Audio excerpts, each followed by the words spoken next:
The Theater History Podcast is supported by HowlRound, a Knowledge Commons by and for the theater community. It's available on iTunes and howlround.com.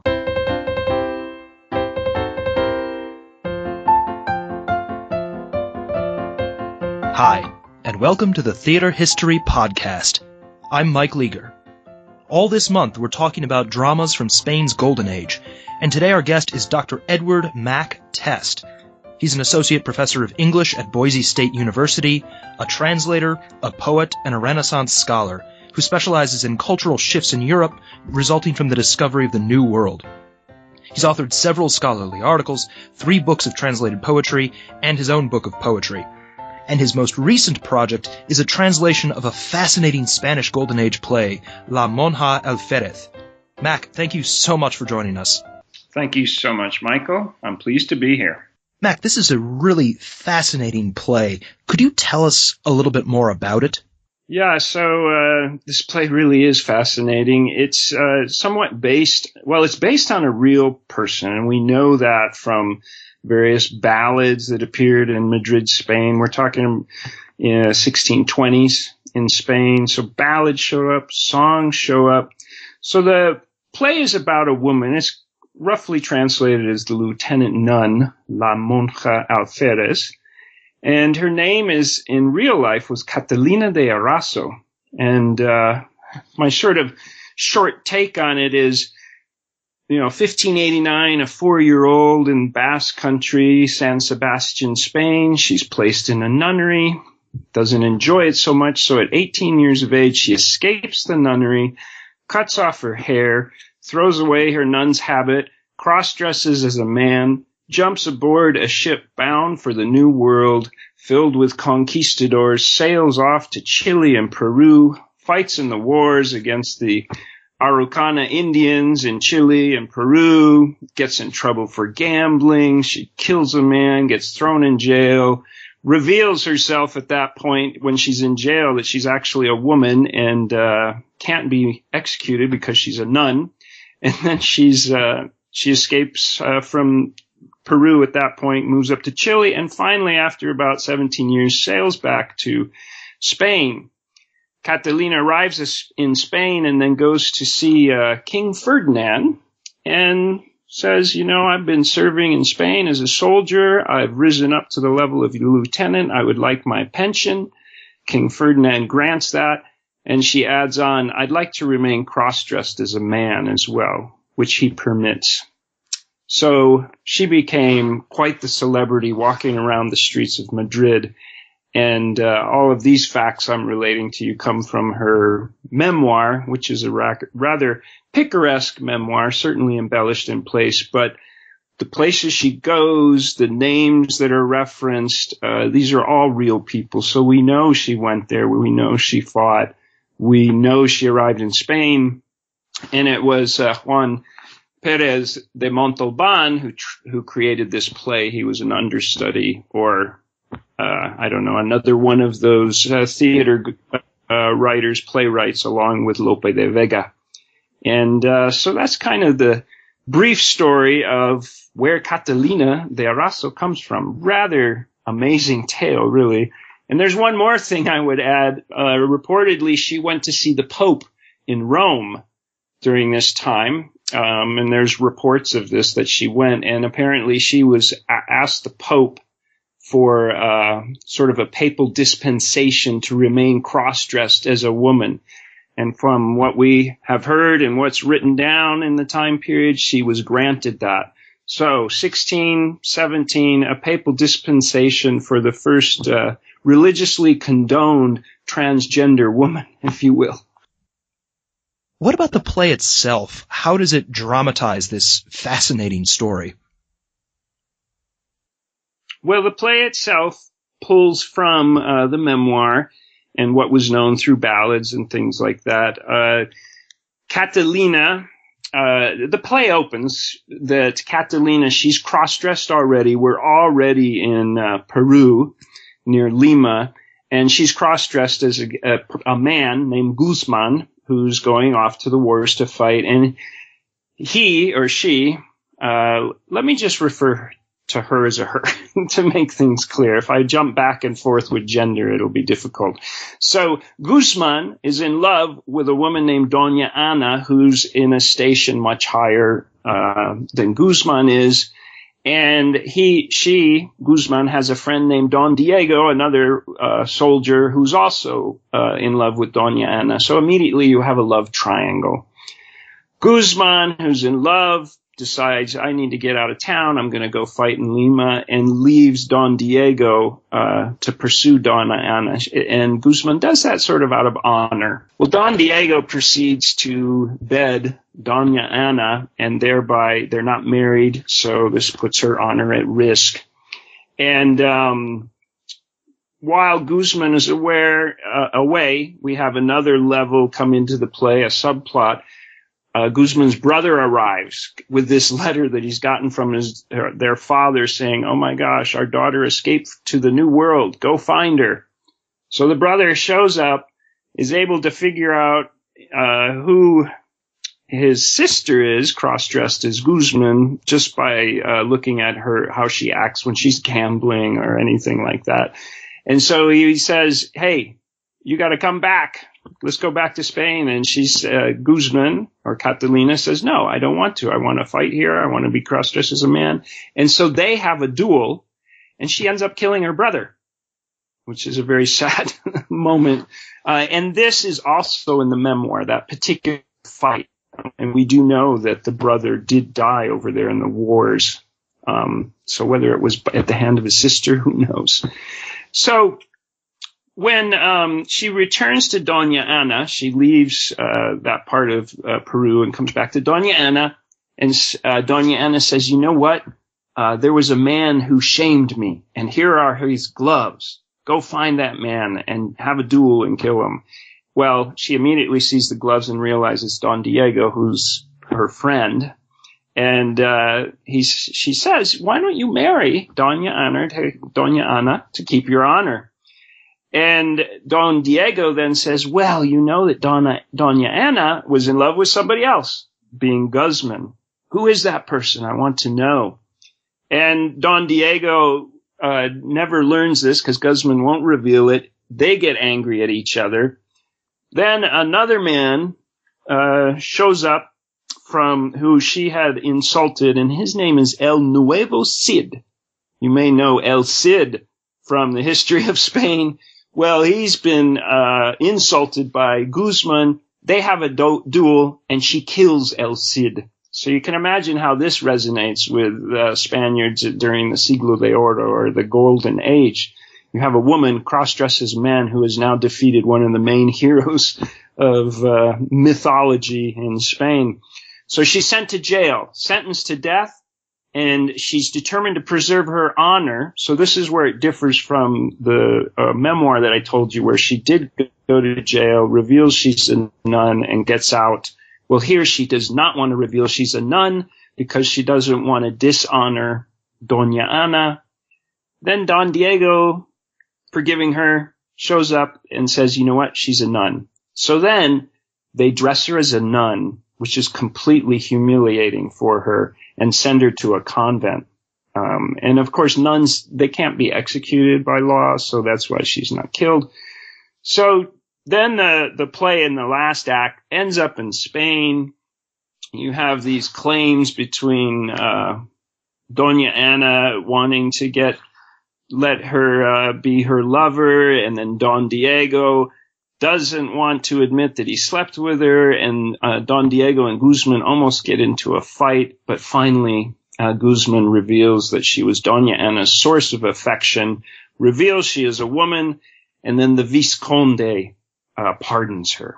So maybe that's a long synopsis, but there you go. So the play differs quite a bit by creating the love triangle and that kind of thing, but we still have some things true to her memoir.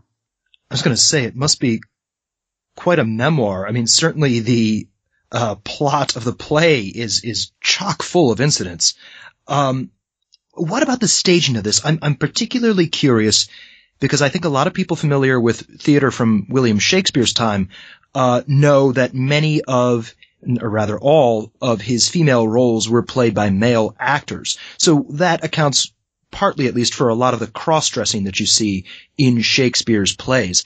But the trope of cross-dressing is also really common in Siglo de Oro plays, which is interesting because we had actresses on the stage, women playing women. What was going on there? Yeah, so there is a big difference between Spain, well, really England and the rest of Europe. The rest of Europe allowed women on stage, and England did not. So they were unique in that way.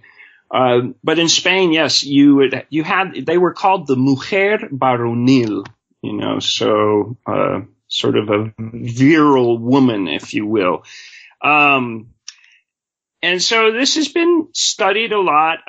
Siglo de Oro, of course, is mostly the 1600s moving forward. And some people look at this as the Spanish anxieties about masculinity, which are all about valor and honor. And you're seeing a shift in Spain as well as all of Europe with the rise of the merchant class, right? And this merchant class is competing against the aristocrats of the time period. The merchant class has different values and beliefs. So you're starting to see this masculine world of valor and honor starting to fade in real life, while the plays, as you know, Siglo de Oro plays are chock full of honor and valor and men doing what they're supposed to be. So when you have a mujer varonil, cross-dressed on stage, a woman cross-dressed, you could say that she's, showing perhaps the failure of the aristocrats and their beliefs. They're not as masculine as they pretend to be.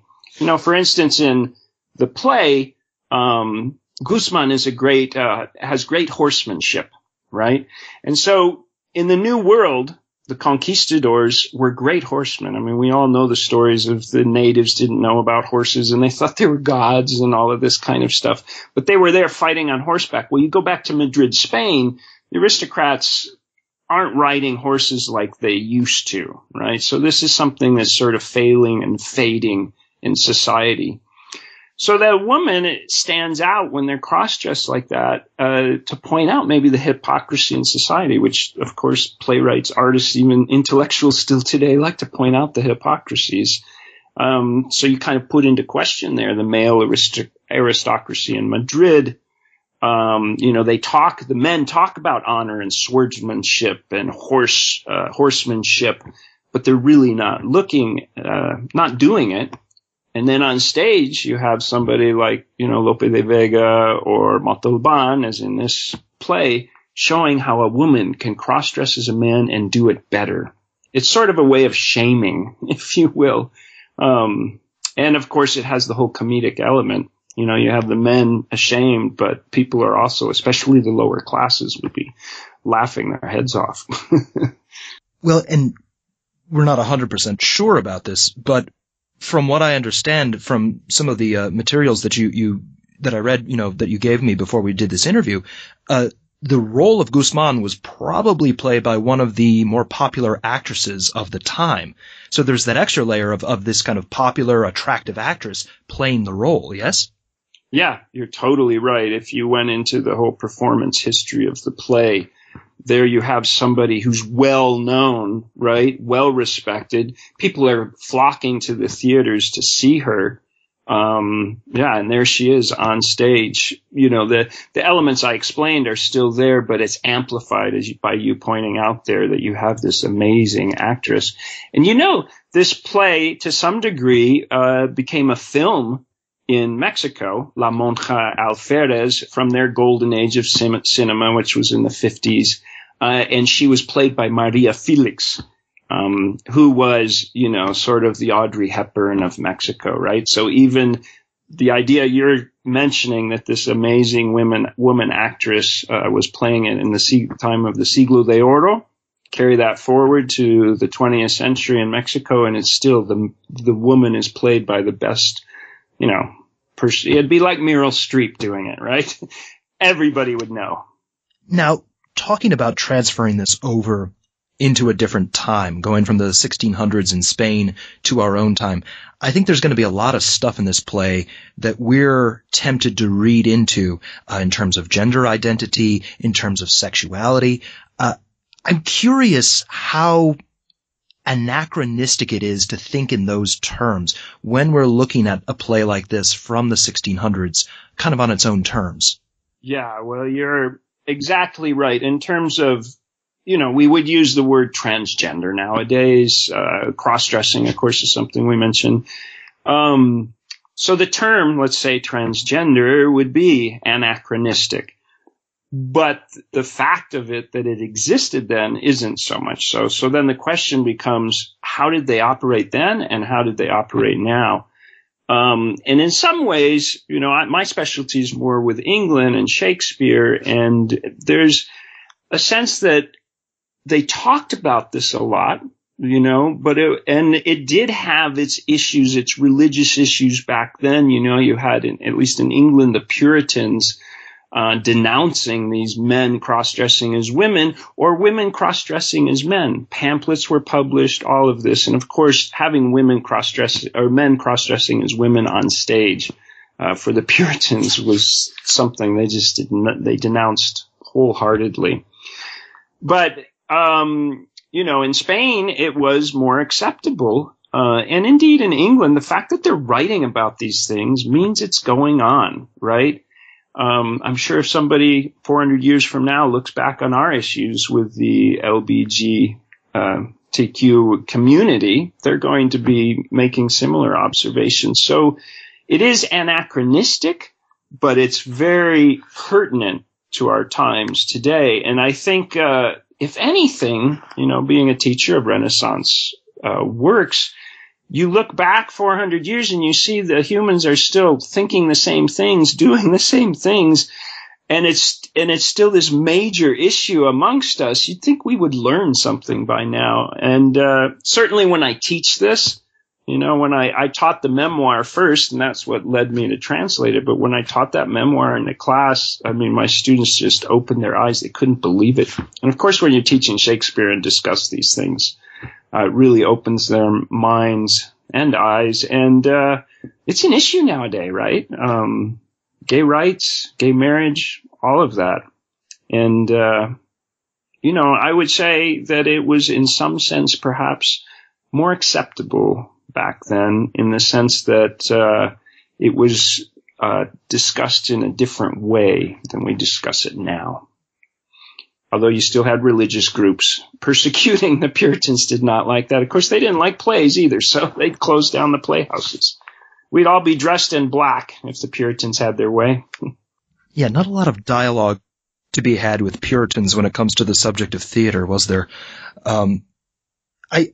We're talking about translating sort of the cultural context of this play to our own time. What about the actual sort of nuts and bolts of translating the language? This is your project that you're currently working on right now. What are you going for in translating this play to English? What do you hope readers get out of the final product? Yeah, so that always raises a major issue. Translation is a very complicated task. You're taking ideas from one language and bringing it to another. And when you have, 400 years separating you, that even brings up a bigger issue, right? I could think about, okay, I have a play that's contemporary with Shakespearean plays, Elizabethan plays. Do I translate that play to sound like Shakespeare? That could be one approach.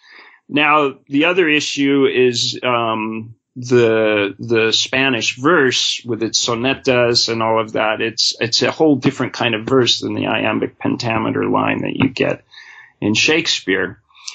So really the issue for me is leading this translation is I ultimately want it to get performed, right? In order to perform something, you need to make the language somewhat accessible. And the way, the question is then, do I make the English translation sound Spanish, right? Do I bring the English to Spanish, or do I take the Spanish and bring it to English. Who's being transformed, the English language or the Spanish language, I guess is how, because it can get clunky when you make English sound like it's Spanish, right? So my decisions were to, I guess, one of the best known texts or essays about translation is Walter Benjamin's Task of the Translator. And he talks about a translation as creating something new or giving a text an afterlife. And it goes through its own birth pangs, the life of its own. It comes alive new. Each subsequent translation is sort of a rebirth or an afterlife of an existing text. So when you think about it that way, what I'm trying to do is approach that original concept and make those words understandable today. So I'm trying to make it a little more contemporary, a little more accessible for our authors. Readers. But, another issue about translation is not only the difference between, 400 years ago in Spain and today, but even the difference in Spanish and English with simple words like to be, right? If you know your Spanish, you have ser and estar. Both of those words mean to be. One means to be as in your essence, your being, and the other just means to be in a place during a certain time. If there's any playfulness in that, that's really hard to translate. It's impossible. And then you have the cultural concepts. I teach translation, and when we talk about simple words like dog, you think, oh yeah, translating dog, Spanish, it's perro. Very simple translation. It's not abstract. It's very concrete, right? But if you were to translate the word into Arabic, say, the word dog in Arabic is a kalb. All right, we've got a dog.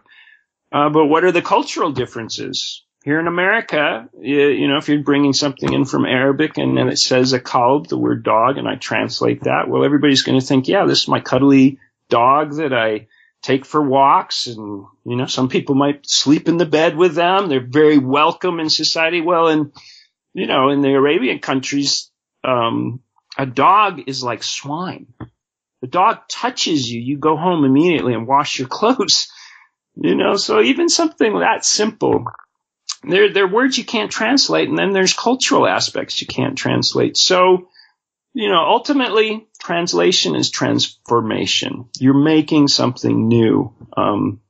I suppose to bring back Shakespeare, Shakespeare was a plagiarist and imitated all kinds of plays. So in some sense, I'm taking the plot of Montalban's La Monja Alfèrez and making something new out of it. Not plagiarizing. I'll give him total credit. But I'm going to try and make it a little more contemporary while still maintaining the feel of being, back in the day. And the fact that it's a comedy, I'm kind of excited about really playing that up. The idea of a comedy is a little different back, 400 years ago. But when people hear the word comedy today, they're ready to laugh. And the play has plenty to laugh about, despite the killings. Well, Mac, thank you so much. This has been a really interesting talk, and looking forward to seeing the translation when it comes out. Yeah, me too. Thank you so much, Michael, and look forward to staying in touch. And when the play comes out, I'll give you a ticket. If you'd like to continue today's conversation, please visit howlround.com and follow HowlRound and @TheaterHistory on Twitter. A big thank you to the staff at HowlRound who make this show possible. Our theme music is The Black Crook Gallop, which comes to us courtesy of the New York Public Library Libretto Project and Adam Roberts. Thanks as well to Tip Kress, who designed our logo. And finally, thank you for listening.